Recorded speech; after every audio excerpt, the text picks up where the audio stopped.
안녕하십니까. 자, 여러분, 민사소송법 쉽지 않습니다.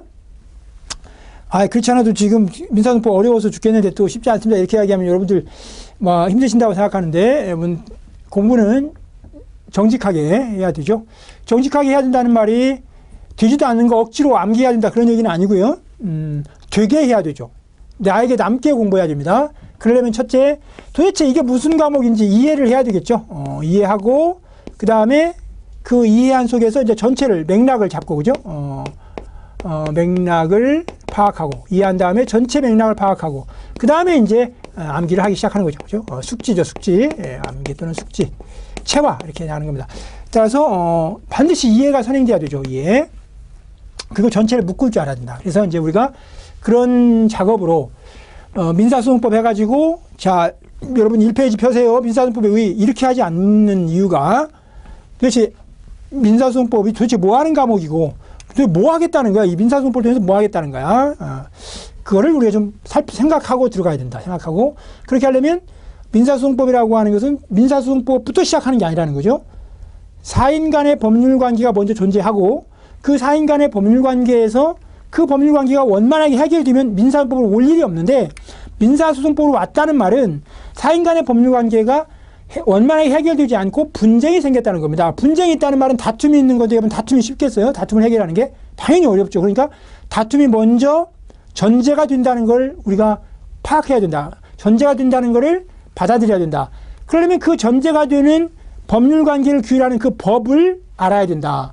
민법의 기본적인 지식이 있어야 된다. 만약에 없다면 문제 될 때마다 민법에 가서 그 조문들이 어떤 게 그런 분쟁의 원인이 되는, 그리고 그 분쟁의 실마리가 어떤 조문에 있는가, 그걸 찾아내야 된다. 찾아내고 민사소송법으로 오는 거죠. 그걸 절대 잊으면 안 됩니다. 우리가 계속 앞으로 공부하면서도 문제가 될 때마다 여러분들이 민법에 대한 충분한 지식이 있으면 좋은데, 없다면 다시 제가 민법으로 들어가서 이게 이렇게 여기로 온 겁니다. 이렇게 말씀을 드릴 겁니다. 그 중에 우리가 그런 법적 분쟁이 발생했을 때 그 법적 분쟁의 내용에 따라서 그 법적 분쟁을 해결하려고 하는 사람, 즉 원고겠죠. 원고는 자기에게 권리가 있다라고 주장하는 사람이 원고예요. 그러면서 소를 제기하는 사람. 그리고 원고에 의해서 이 사람이 의무가 있는 사람이고 나한테 이러이러한 행위를 하거나 확인을 이 사람이 해줘야 되거나, 또는 이 사람과 관계에서 법률관계가 형성됐다라고 주장하는 그 상대방이 이제 피고가 되겠죠. 그러면 그러한 법률관계에 분쟁이 생겼을 때 원고가 뭐를 해야 돼요? 첫 번째, 소를 제기하죠. 소를 어떻게 제기해요? 소장 제출한다고 했죠. 그때 248조가 소장을 제출한다고 그러고 249조가 소장에 이러한 사항을 기입하라고 그랬죠. 소장의 기재사항, 그렇게 되어 있습니다. 자, 그러면 이제 두 번째, 이 소장을 누구한테 제출할 거예요? 법원에 제출하겠죠? 그럼 두 번째 할 일은 뭡니까? 두 번째, 법원이 그 소장을 받았죠. 그럼 어떻게 하겠어요? 그냥 소장 받자마자 다 원고 피고 불러가지고, 자, 실체를 규명해보자. 내가 모든 걸 다 해결해줄게. 뭐 이렇게 할 수는 없죠. 그러니까 두 번째, 이제 법원은 어떻게 해야 됩니까? 그 받은 소장을 법원에, 이 법원은 수소법원이라고 합니다. 그죠? 소장을 받은 법원을 수소법원, 소를 제기받은 법원, 수소법원, 그 수소법원의 재판장이, 그죠? 수소법원의 재판장이 이제 할 일이 생깁니다. 수소법원의 재판장이 이제 재판장이 소장을 심사합니다. 소장. 그때 소장의 심사, 그 소장의 심사는 그야말로 소장을 심사하는 거지 그 청구의 내용을 심사하는 게 아니에요. 그래서 소장의 적식을 심사하는 거죠. 소장의 적식. 수소법원의 재판장은 그게 형식에 맞는지 소장의 적식, 적합한 방식, 적식, 소장의 적식을 심사하고요. 심사하고, 그 다음에 심사에서 그게 적식에 맞으면 어떻게 해요? 적식에 맞으면 아까 소장 1, 2, 3, 소장 1, 2, 3에서 다 뭐 있었어요? 밑에 첨부 서류에 뭐가 있습니까? 소장 부본 한 통 있었죠? 소장 부본 한 통. 여러분 그 소장 1번 가보세요. 1번에 첨부 서류 2번이 소장 부본이었죠. 그 다음에 다시 소장 2번에 가서 첨부 서류 2번 소장 부본 맞죠? 그 다음에 3번 소장 이혼소원 청구, 그 소장 3번에 4번이 소장 부본이었죠. 그 소장 부본을, 그 소장의 적식을 심사하고, 이게 적식이 맞으면 소장을 어떻게 해야 돼요? 그 원고가 부본, 같이 제출했던 소장 부본을 송달해줘야죠. 누구한테 송달할 거예요? 당연히 그 상대방이 피고관한테 송달이죠. 소장 부본 송달 이렇게 됩니다. 이렇게 이게 두 번째 일이죠. 자, 그러면 이제 크게 두 가지네요. 그 법원에 즉 수소법원에 누가 그걸 하느냐? 아이고 빠져있네요. 재판장. 말로는 다 했는데 이게 왜 빠져있을까요? 재판장. 수소법원의 재판장의 수소법원의 재판장의 소장 적식 심사하고요. 그 다음에 소장 부본 송달 두 가지죠. 그러니까 2번에 두 가지 내용이 있네요. 두 가지. 자, 먼저 소장의 적식 심사입니다. 첫 번째 소장의 적식 방식이 맞는지 소장의 적식 심사 누가 해요? 법원이 하는 게 아니에요. 이거는 법원의 재판장이에요. 재판장. 소장의 적식을 심사하고 두 번째 뭐래죠? 적식에 맞으면 소장의 부본 원래 소장 제출하고 그 하나 복사만 했다고 했죠? 그 부본을 송달해 줍니다. 누구한테 송달해 줘요?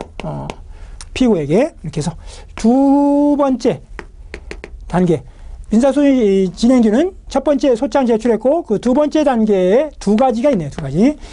자, 첫째 소장의 적식 심사입니다. 자, 249조 보시죠. 249조에 먼저 소장의 기재사항. 자, 아까 이미 그 소재기 하면서 소장 제출에서도 봤었죠? 248조, 249조. 자, 249조 1항의 소장에는 당사자, 원고 피고인 말이죠. 그 다음에 만약에 당사자가 제한 능력자 할 때 이제 법정 대리인이 있어야 되잖아요. 11살짜리가 소재기 해가지고 뭐 하기 어떻게 하겠어요? 그 뭐 소송인을 도저히 할 수가 없잖아요. 그러니까 법정 대리인 대신할 수밖에 없잖아요. 그러니까 법정 대리인. 그 다음에 청구 취지, 그 다음에 청구 원인. 그죠? 청구 취지는 판결을 요구하는 그 원고의 그러니까 요구하는 결론 부분이라고 하죠. 소의 결론 부분. 그 다음에 청구 원인은 그 결론이 이유 있게 하는 그 원인이 되는 사실, 법률 원인 사실이라고 그랬고요. 자, 그걸 적어야 됩니다. 자, 이게 소장의 기재사항이에요. 자, 그러면 그 249조에서 그 소장의 기재사항이 제대로 되어 있는지 이제 어떻게 해야 돼요? 누가 심사해요? 법원이 하는 게 아니고 그 법원의 재판장이 한단 말이죠. 254조입니다. 자, 재판장 등의 소장 심사. 자, 1항이요. 소장이 제249조, 즉 소장의 기재사항 제1항의 규정에 어긋나는 경우에 어긋난데 249조에 안 맞게 됐나 봐요. 어긋나는 경우와 소장의 법률의 규정에 따른 인지를 붙이지 아니할 때는 그 인지 당연히 붙여야 되거든요. 인지 첩부 이렇게 거기 용도란이 있어요. 그 인지 첩부란이 있습니다. 거기다 붙여야 되는데 그 인지를 붙이지 아니한 경우에는 재판장 상당한 기간을 정하고 그 기간 이내 흠을 보정하도록 명하여야 한다. 그죠? 이게 소장 보정 명령이죠. 소장을 적식을 심사합니다. 누가 심사해요? 재판장이. 이거 이제 재판장 들어가 있는 겁니다. 수소법원이 아니고 수소법원의 재판장이. 요거 재판장이 하는데 요 수소법원의 재판장이 소장 적식을 심사하는데 그 적식이 안 맞아요. 그러면 보정을 명한단 말이죠. 소장 보정 명령. 그죠? 소장 보정 명령을 발해요. 소장 보정 명령을 발해서 보정이 되면 이제 적식을 갖췄죠. 그러면 소장 손달하잖아요. 그죠? 근데 보정을 안 해요. 그러면 그냥 바로 각합 보정을 안 하면 보정에 응하지 않으면 어떻게 한다? 이거는 그 수소법원의 재판장이 하는 거예요. 재판장이 응하지 않으면 소장을 각하하는 판결을 하는 게 아니고요. 재판장은 소장 각하 명령을 합니다. 명령. 법원의 재판의 형식에는 판결, 결정, 명령 이렇게 있거든요. 그때 이거는 이제 명령이에요. 명령의 형식을 합니다. 명령. 나중에 이제 가서 볼 거고요. 자, 그래서 이렇게 보시면 그 조문 바로 밑에 내용 원고에 의하여 소장이 제출되면 재판장 소장이 방식에 맞게 작성되는지를 심사한 후에 방식에 맞지 않으면 원고에게 보완하라는 거죠. 보완 수정을 주기 말입니다. 보완 수정하여 수정에 응하지 않으면 재판장은 소장 각하 명령을 한다. 소장 각하 명령을 합니다. 됐고요. 그게 이야기였죠. 원고가 제1항의 기간 이내에 흠을 보정하지 아니할 때는 재판장은 명령으로 소장을 각하해야 한다. 그죠? 254조 이하입니다. 명령으로 소장 각하 명령, 재판장이 명령으로 소장 각하를 명합니다. 자, 그 다음에요. 보정이 됐어요. 또는, 요 249조가, 규정하고 있는 그 소장의 기재사항이 다 제대로, 옳게 기재가 됐습니다. 그러면 소장 부분을 송달해야죠. 누구한테 송달해요? 피고에게. 255조 소장 부분의 송달 1항 법원은 소장의 부분을 피고에게 송달한다. 그렇죠? 당연히 피고한테 송달하지 누구한테 하겠어요? 자, 이렇게 해서 이제 두 번째 단계, 두 번째 단계가 정리가 됐죠. 그죠? 두 번째 단계가 정리가 됐고, 그 다음에요, 이제 세 번째 단계입니다. 두 번째죠. 이게 세 번째. 자, 세 번째. 자, 그러면 지금 우리가, 지난 시간과 이 시간 또는 다음 시간까지 이제 전반적인 얘기할 때 여러분, 이거는 완전히 머릿속에 100% 흡수가 되어 있어야 됩니다. 그죠? 이거는 반드시 명심해야 되죠. 이거 지금 우리가 하고 있는 이게 안 되면 이제 민사소송법은 어려워지기 시작하는 거예요. 지금 제가 말씀드린 요 소장, 아까 세 가지, 이행호소, 확인해소, 형성호소. 그 소장을 왜 썼어요? 법적 분쟁이 있었었죠? 그때 법적 분쟁이 크게 세 가지 나눠진단 말이죠. 해달라고 했는데 안 해, 피고가. 그러니까 이행하라고 하는 거예요. 그런데 어떤 법률상의 분쟁이 생겼는데 그게 누가 상대방이 그걸 부인하는 거예요. 유죄사항을. 그러니까 그걸 확인하라고, 그죠? 확인하라고. 그 다음에 세 번째는 새로운 법률관계를 만드는 거. 만드는 것만 아니라 소멸도 된다. 소멸, 형성호소.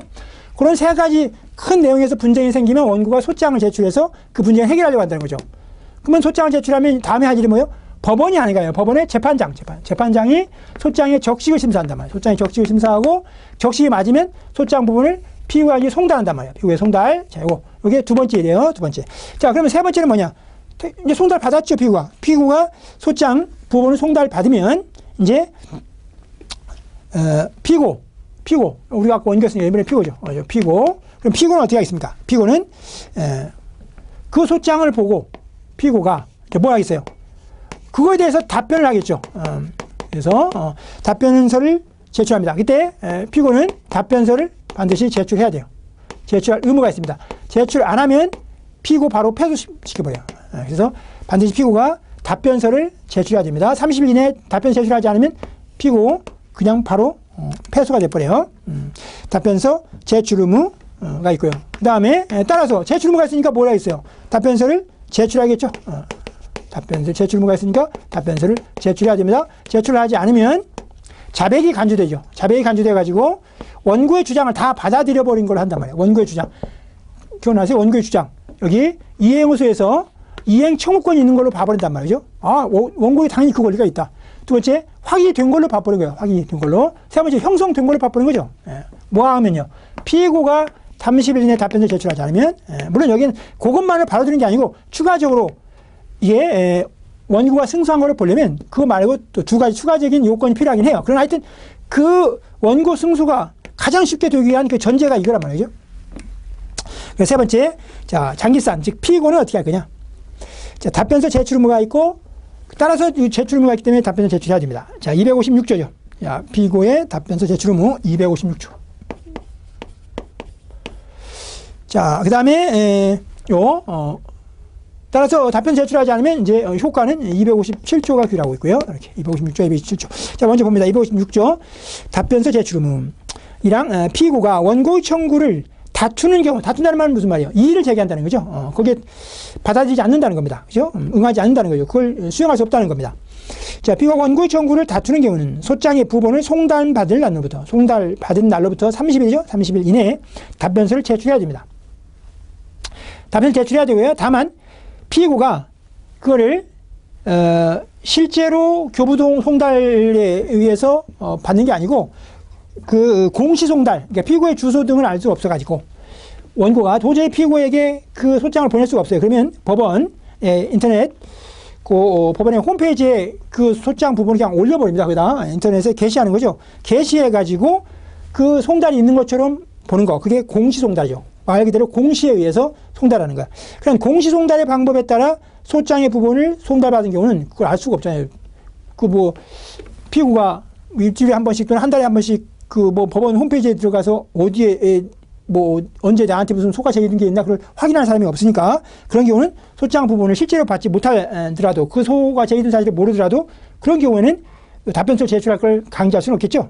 그래서 공시송달에 의한 방법으로는 그 소장 부분이 송달된 경우는 그러하지 아니하고요. 그 다음에 그 단서 빼고 그러니까 본문에 의할 때 257조로 가면 자 변론 없이 하는 판결. 자 1항 법원은 피고가 256조 제1항의 답변서를 제출하지 아니한 때는 자 30일 이내에 답변서 제출하고 있죠. 그때 30일 이내에 답변서를 제출하지 않을 때는 자 청구의 원인이 된 사실을 자백한 것을 봐버려요. 청구의 원인이 된 사실, 이게 청구 원인 사실이죠. 우리 아까 봤었죠. 소장 1에서 이행호소의 청구 원인 사실 그 뭐 있었어요? 2014년 1월 1일부터 24개월 후에 2015년 12월 31일 날 2억 원을 그 피고가 원고에게 변제하기로 하는 약정이 있었죠. 그 소비대차 계약. 그 약정이 증거조사 하지 않고도 있는 걸로 봐버린단 말이죠. 이게 존재한다. 존재하는 걸로, 다투지 않은 걸로 보니까 존재한다. 존재하면 어떻게 돼? 청구 원인 사실이 있으니까 그 청구 취지의 효과가 생긴다 이런 얘기고. 그러면 원고 승소가 된다 이런 얘기죠. 그래서 답변서를 제출하지 않을 때는 청구의 원인된 사실을 자백한 것으로 봐요. 자백했다는 무슨 말입니까? 상대방의 원고의 주장을 그대로 인정한다는 얘기죠. 실제 인정 안 했어요. 그런데도 인정한 걸로 봐버려요. 보고 변론 없이 판결할 수 있어요. 변론 없이 그러면 인정한 것으로 보고 존재하는 것으로 판결하면 무슨 판결하겠어요? 그래 원고의 주장이 맞다. 원고의 청구 취지가 맞으니까 그 청구 취지대로 재판해주마. 이렇게 하겠다는 얘기죠. 이렇게. 그러니까 원고가 그냥 단숨에 끝나는 거죠. 소재기하자마자 이겨버리는 거죠. 다만 직권으로 조사할 사항이 있거나 판결이 선고되기까지 피고가 원고의 청구를 다투는 취지의 답변서를 제출한 경우는 그러하지 않아요. 자, 주의할 게 이거 뒷부분이죠. 자, 30일 이내에 피고가 답변서 제출하지 않았죠? 물론 이 30일 이내에 답변서 제출하는 것은 공시송달에 의하지 않은 경우여야 돼요. 여러분 공시송달에 의한 경우는 답변서 제출하지 않았다고 해서 지금 원고의 청구 원인의 사실을 자백한 걸 보지 않아요. 공시송달은 아니에요. 공시송달 이외의 경우를 말하는 거예요. 이제 30일 이내에 제출하지 않았어요. 답변서를 제출하지 않으면 제 법원은 그 원고의 주장이 근거 있는 걸로 말하고 원고 승소해 줄 텐데 그러면 승소 판결을 해줘야 되나요? 그죠? 그러면 그 판결이 이제 원고 승소 판결을 해줄 텐데 그 판결 선고일이 있을 거 아닙니까? 그죠? 근데 그 판결 선고일 전이라면 30일 이내에 제출하지 않았어도 피고가 판결 선고하기 전만 되면 피고는 답변서를 제출할 수 있어요. 선고하기 전에는. 그래서 빨리 30일 넘어서라도 승소 판결이 있기 전에는 답변서 제출하면 그걸로 바로 원고 승소는 안 돼요. 원고 승소를 막는 거죠. 막을 수 있는 장치가 그 뒤에 거예요. 판결이 선고되기 전까지 피고가 원고의 청구를 다투는 취지의 답변서를 제출하면 근데 답변서 제출했어요. 근데 원고의 청구를 다투지 않는 답변서를 제출했어요. 그럼 그게 무슨 말이에요? 원고의 청구를 자백하는 답변서를 제출했어요. 그럼 어떻게 했어요? 뭐 그래도 당연히 이기는 거지. 그래서 원고의 청구를 다투는 경우에만 원고의 청구를 인정하지 않은 거니까 그러면 원고 승소 판결하지면 안 된다는 얘기죠. 그죠? 30일 이후에라도 제출하면 된다는 거죠. 자, 그 내용입니다. 어렵지 않아요. 소장 부본을 송달받은 피고는 내용으로 갑니다. 내용. 원고가 제기한 소에 대해서 다툴 의사가 있는 경우 당연히 소장 부본을 송달받은 날로부터 30일 이내에 답변서를 제출해야 됩니다. 피고가 답변서를 30일 이내에 제출하지 않을 때는 법원은 변론 기일을 열지 않고 원고 승소 판결을 선고할 수 있어요. 주의해야 돼요. 다만 무변론 원고 승소 판결을 하기 위해서는 피고의 답변서 부제출 위에 아래에서 이제 뒤에 나옵니다. 검토하기를 4번에 나오죠. 소송 요건을 구비해야 되고 이게 이제 아까 말씀드린 대로 30일 이내에 답변 제출하면 무조건 당연히 원고 승소 판결이냐? 그렇지 않다고 했죠. 승소 판결하기 전에 원고 승소 판결 해주기 전에 다투는 답변서를 제출해도 되고 원고 승소 판결을 하기 전에 답변서를 제출하지 않았지만 그 법원이 요것만 가지고 바로 원고 승소를 하는 게 아니고 추가적인 아까 요건이 필요하다고 했죠. 추가 요건이 두 가지가 필요해요. 추가 요건 두 가지. 추가 요건 두 가지가 뭐냐? 지금 첫 번째 소송 요건이 구비되어 있어야 됩니다. 소송 요건. 지금 4번에서 보게 될 소송 요건이 구비되어 있어야 되고 그 다음에 또 하나 두 번째 무변론 원고 승소 판결하기 위해서는요. 원고의 주장 자체로 법률상 이유가 있어야 돼요. 즉 원고가 청구 취지 그다음에 청구 원인에서 주장하는 그 내용 있겠죠. 그 내용에 법률상 이유가 있어야 한단 말이야. 그럼 이유가 없는 경우 뭐가 있느냐? 아까 대여금 반환 청구 뭐 있었죠? 그때 그 대여금 반환 청구의 청구 원인에 가봤더니 아까 그게 2억 원을 그 대여금 그 소비대차 계약 체결했다고 하면서 2억을 청구했잖아요. 근데 그 소비대차가 뭐였냐면요. 도박자금이에요. 도박자금으로 대여했다고 해보세요. 도박자금으로 원고는 피고에게 도박자금으로 2억 원을 대여하였는 바 이렇게 했다고 해봐요. 그러면 도박자금으로 대여한 걸 반환 청구 못하거든요. 이거 반사회적 법률이기 때문에 이건 당연히 무효이고 도박자금으로 의해서 간 것은 불법원인 급여이기 때문에 반환 청구가 안 돼요. 이거 다 무슨 얘기예요? 민법 얘기죠. 소박자금 대여 소비대차입니다. 그죠? 도박으로서는 소비대차. 근데 이 소비대차 계약은 민법 103조 반사회주세의 법률행위. 이니까 무효예요. 그럼 무효이면 원래 무효인 법률행위에 의해서 이루어진 급부는 부당이득 반환이 가능하죠.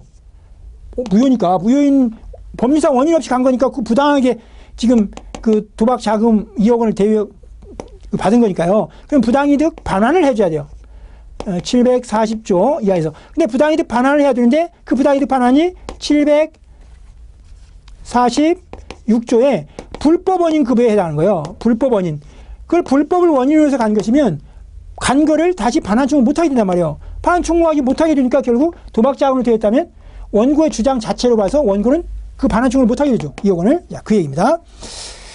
자, 여러분들 민법을 전제하지 않으면 민사소송법 못한다고 그랬죠. 그래서 자, 오늘부터 지금부터 여러분 민법, 민사소송법 같이 들어있는 법조를 가져와야 됩니다. 자, 민법 보겠습니다. 746조. 실제로 그런가? 확인해 봐야죠. 자, 746조 불법 원인급여. 불법의 원인으로 인하여 재산을 급여하거나 노무를 제공한 때에는 그 이익의 반환을 청구하지 못해요. 청구하지 못한다. 청구하지 못한다. 그 본문입니다. 그 내용만 보면 되겠고. 자, 그래서 자, 민법을 전제로 해가지고 민사소송법이 논의가 된다는 거. 여기서 다시 확인할 수 있죠. 자, 됐고요. 그 다음에 이제 이렇게 피고가 답변서 제출할 의무가 있고, 그 다음에 답변서를 제출하면 이제 다음 단계로 넘어가 있죠. 또 다음 단계가 됩니다. 자, 이렇게 3단계까지 봤어요. 지금 이제 네 번째. 우리는 전부 10단계로 나눠서 차례대로 볼 거예요. 10단계로. 그거면 민사소송법이 끝나요. 10단계까지 가면 민사소송법이 끝납니다. 자, 네 번째. 이제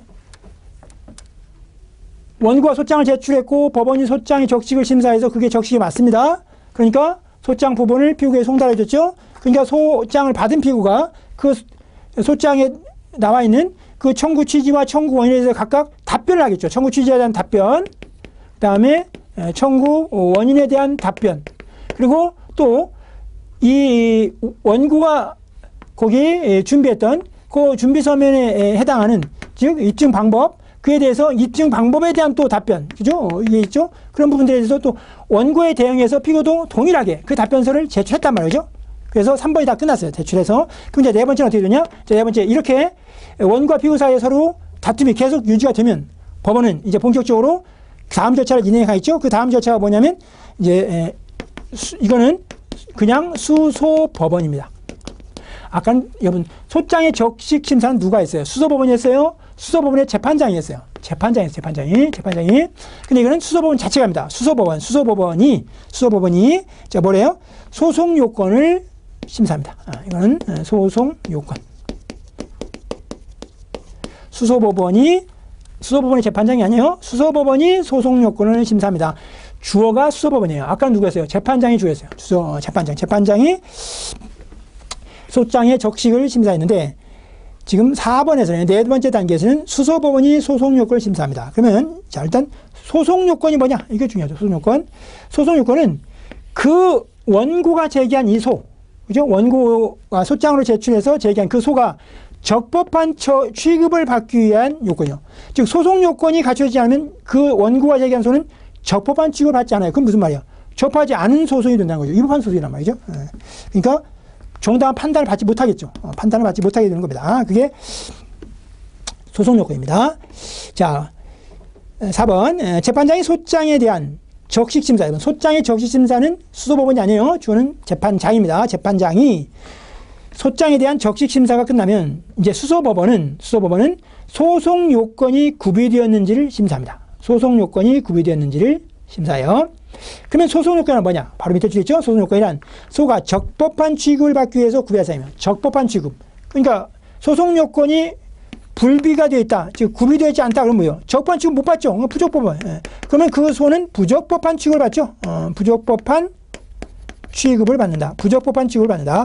불비되면 부적법한 취급. 부적법이면 어떻게 됐어요? 더 이상 본안 판단 나가지 않겠죠. 그죠? 그래서 적법한 취급을 받기 위해서 필요한 구비해야 할 사항이고요. 그러한 적법한 취급을 받기 위해서 구비할 그 요건, 소송 요건은 뭐뭐가 있느냐? 그죠? 그때 뭐뭐가 있느냐? 요 뭐뭐가 있느냐? 이 소송 요건에 뭐뭐가 있느냐? 중요합니다. 뭐뭐가 있느냐? 자, 일단요. 우리가 지금 소장을 통해서 확인해 볼 수 있는 것은, 일반적 소장을 통해서 확인할 수 있는 것은, 자, 소장을 여기다 한번 써볼까요? 일단 일반적으로 세 가지 소가 있는데, 그 소장의 기준되는 사항을 보면, 일단 다툼의 당사자가 있겠죠? 그러니까 우리가 아까 봤던 원고, 피고, 당사자죠. 일단 모든 소송에는 당사자가 있어야 되겠죠? 당사자에 관한 소송 요건이 있을 거예요. 그죠? 소송 요건은 일단 당사자. 그 다음에 제일 밑에 그 소장은 누구한테 제출해요? 법원에 제출하겠죠?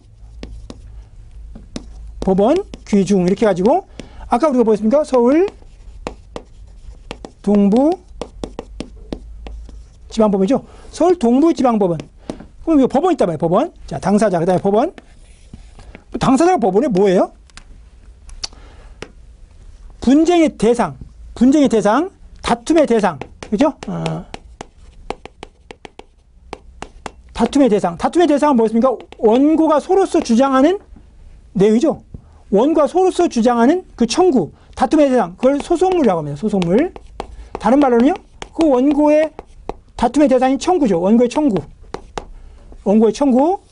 소송물 또는 청구. 그러니까 이 세 가지가 요 소장 안에서 가장 중요한, 그죠? 세 가지 내용은 이렇게 되는 거죠.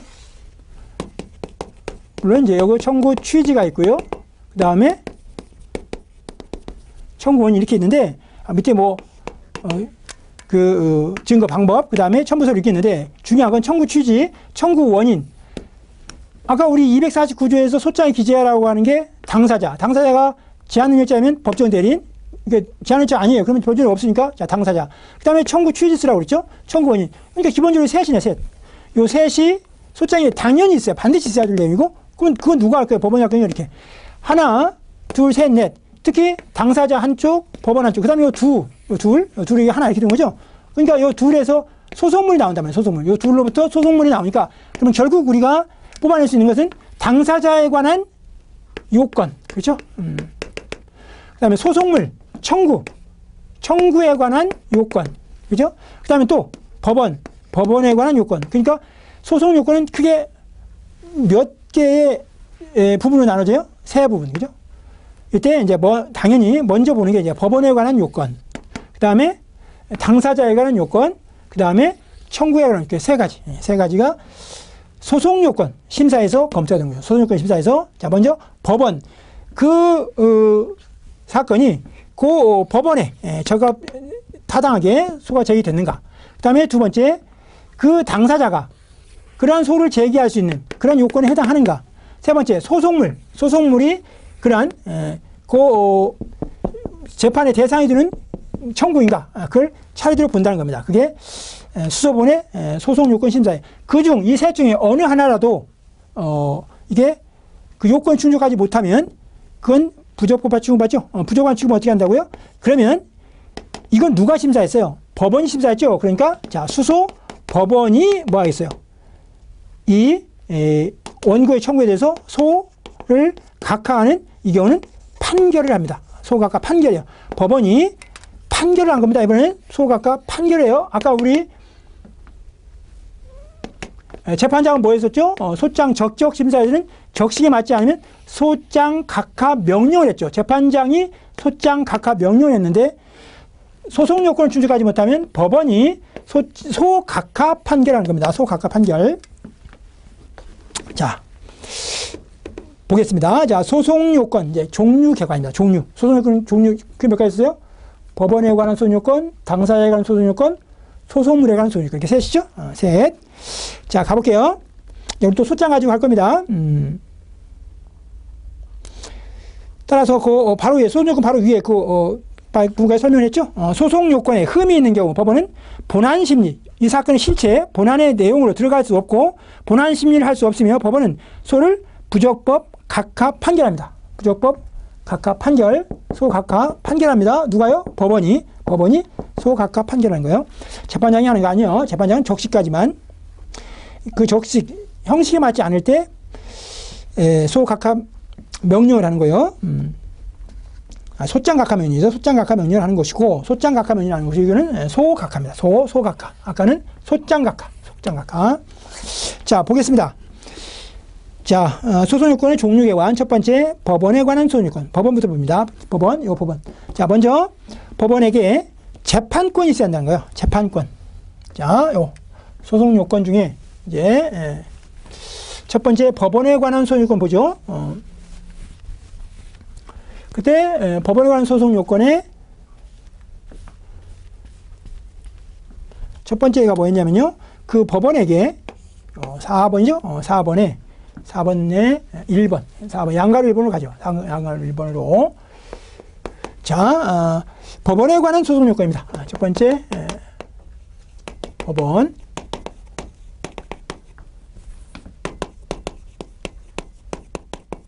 자, 법원에 관한 소송 요건이 있는데, 법원에 관한 소송 요건 중에 문제가 되는 게 두 가지죠. 첫 번째, 법원에 재판권이 있어야 돼요. 재판권이라고 하는 것은 이 법원이 그 사건을 재판할 수 있는 권능이 있어야 되는 거죠. 재판의 권능. 그 법원이 재판을 할 수 있는 권능 또는 권한이 있어야 된단 말이에요. 그죠? 재판을 할 수 있는 권한 또는 권능. 재판을 할 수 있는 권능, 권한은 다른 말로 하면 그게 사법권이죠. 사법권. 다른 말로 사법권. 즉, 사법 권한이 있어야 돼요. 사법권. 자, 자, 재판권. 그 밑에 작은 글씨 있죠. 우리나라의 법원이 재판할 수 있는 권한을 가지는지 문제. 지금 우리가 말하고 있는 게 민사소송법, 대한민국의 민사소송법이니까 우리나라 법원이 재판할 수 있다는 거죠. 근데 이 재판권이 문제되는 경우, 그죠? 자, 여기에 문제되는 경우가 있단 말이야. 재판권이 문제되는 경우, 그게 누구냐? 지금 원고가 당연히 우리나라 사람이에요. 홍길동이에요. 홍길동, 당연히 홍길동은 밑에 당사자 요건 갔을 때 그 당사자 요건 중에 그 당사자 능력, 즉 원고가 될 수 있는, 원피고가 될 수 있는 그런 능력이 있어요. 그런데 여기 보니까 피고를 누구 했냐면요, 미합중국이에요. USA. 자, 피고를 미합중국으로 했단 말이에요. 미합중국이 과연 피해가 될 수 있느냐? 미합중국이 국가가, 미국이라는 국가가 대한민국 법원에서 피고로서 재판을 받을 그런 그 피고가 될 수 있느냐, 이 문제가 된단 말이에요. 그죠? 이게 문제가 되는 거죠. 그런 경우에 이게 이 소송 요건이 갖춰졌는지 이게 문제가 되는 거죠. 자, 보시면 자, 소장 4번입니다. 소장 4번. 자, 원고 홍길동. 자, 피고 보니까요, 미합중국. 그때 청구 취지를 보죠. 자, 무슨 내용을, 뭘 요구하는지. 이 소의 결론 부분이 뭔지 봅시다. 자, 원고가 요구하는 게 뭡니까? 피고 미합중국은 대한민국으로부터 주한미군을 철수하라. 자, 이 내용을 서울 동부지방법원에 제출했단 말이에요. 소를 제기했단 말이에요. 그죠? 자, 소제기했는데 그 소제기에 원고가 달성하고자 하는 소의 결론 부분이 뭐예요? 주한미군 철수예요. 주한미군 철수.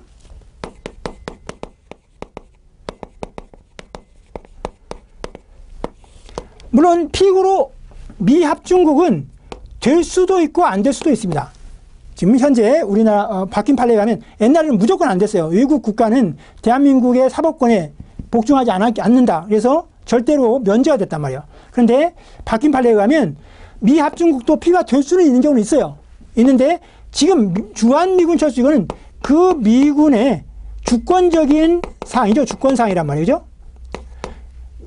미국이 대한민국의 원고 누구와 사법상의 법률 행위를 해가지고 이 사람한테 채무를 지고 있는데 채무를 부의구의 합중국에 지지 않아서, 채무를 이행하지 않아서 원고가 피고한테 채무를 이행하라라는 이행의 소를 제기하는 게 아니고 미합중국의 군대를 한국에서 철수하라. 이것은 주권사항, 주권행사 사항이기 때문에 이건 민사소송의 대상이 될 수 없는 거란 말이죠. 그러니까 이런 경우는 안 된다. 이건 안 된단 말이야. 그러니까 세모예요.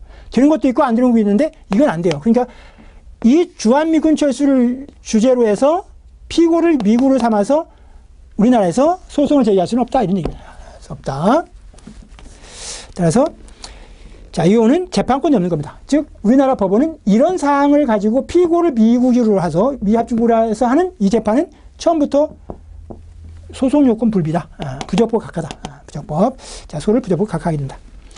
자, 그 다음에 두 번째는 관할권입니다. 첫 번째가 재판권이고요.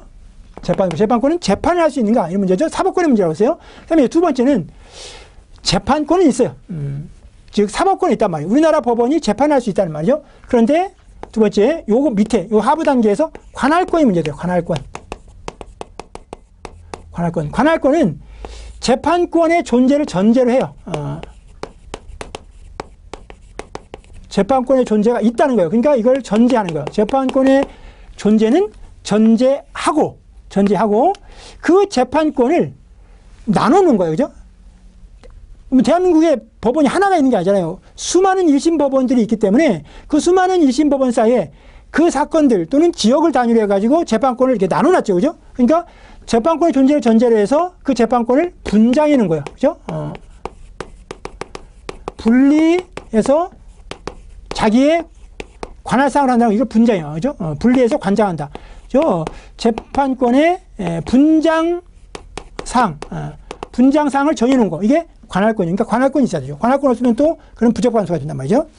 물론 이제 원칙으로 그렇고 예외적으로 임의관할 같은 경우는 또 달라요. 그러니까 토지관할 같은 경우도 다르기 때문에 이제 그것도 내용을 들어가서 할 거예요. 그런 것들은. 그런 것들은 뭐 자세한 내용 들어가서 하기로 하고 지금 여러분이 중요한 것은 전체 민사소송이 어떻게 흐름을 타고 가는지 그게 중요하단 말이죠. 그게. 자, 그래서 관할권 보면 자, 재판권이 존재하는 것을 전제로 국내 여러 법원 사이에 어느 법원이 당해 사건을 재판할 것인지 그걸 재판권을 분담해 놓은 거죠. 분장 관계, 이런 거. 그게 관할권이란 말이죠. 자, 소장 5번을 보세요. 소장 5번을 보면, 자, 사건이 아까 대여금 청구 소송. 그러니까 소장 1번의 내용과 똑같아요. 원고, 홍길동, 피고, 향기상. 청구 취지는 뭐였습니까? 원고가 청구를 통해서, 그죠? 그 판결의 내용과 범위를 밝히는 소의 결론 부분이라고 그랬죠? 그 부분이 아까 똑같습니다. 이번 피고는 원고에게 금 2억 원, 이에 대한 소장 부분 송달 다음 날부터 다 갚을 때까지 연시부터 비율에 의해서 금을 지급하라. 아까